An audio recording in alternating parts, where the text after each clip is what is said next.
नहमदुहु व नसल्ली अला रसूलिहिल करीम अम्मा बाद। मोहतरम मुकाम हेड मास्टर साहब, मेरे साथीज़ा इकराम, मेरे भाइयों और बहनों, अस्सलाम वालेकुम व रहमतुल्लाहि व बरकातुहू। अदब तालीम का जौहर है, ज़ेवर है जवानी का। अदब तालीम का जौहर है, ज़ेवर है जवानी का। वही शागिर्द हैं जो खिदमत उस्ताद करते हैं। मेरा मौजू है उस्ताद का अदब। इल्म व तालीम हासिल करने में जिस तरह स्कूल और किताब की अहमियत हासिल है, इसी तरह उसूल इल्म में उस्ताद का अदब व एहतराम मरकज़ी हैसियत का दर्जा रखता है। उस्ताद का अदब, इज्जत, एहतराम शागिर्द पर ज़रूरी है। उस्ताद का अदब व एहतराम इल्म व तालीम का ही इल्म व एहतराम है।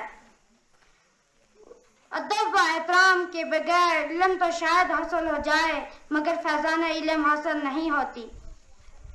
एक तालिब इल्म उस वक्त तक इल्म हासिल नहीं कर सकता और ना ही फ़ायदा उठा सकता है जब तक वो इल्म, अहले इल्म और अपने उस्ताद की ताज़ीम व एहतराम न करे।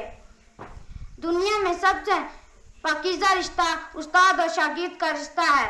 इस रिश्ते में तरक्की उस वक्त तक मुमकिन नहीं होती जब तक इज्जत व एहतराम और अदब को पेश नज़र न रखा जाए।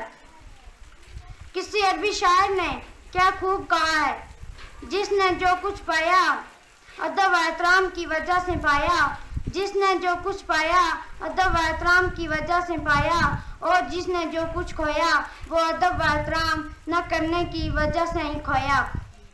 उस्ताद दुनिया की वो रोशनी है जो बच्चों को अंधेरों से निकाल कर रोशनी में लाता है और इन्हें रोशनी फैलाने की तलकीन करता है।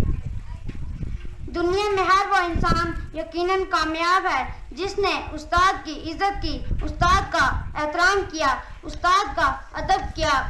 अगर हम सब कामयाब होना चाहते हैं तो उस्ताद का, बड़ों का, वालिदैन का अदब, इज्जत व एहतराम करना सीखें तो हम अपनी ज़िंदगी में कदम कदम पर कामयाब होंगे। सोहे मुकद्दर को जगाते हैं हमारे उस्ताद, सोहे मुकद्दर को जगाते हैं हमारे उस्ताद। ज़िंदगी के ज़रीन असूल बताते हैं हमारे उस्ताद। अस्सलाम।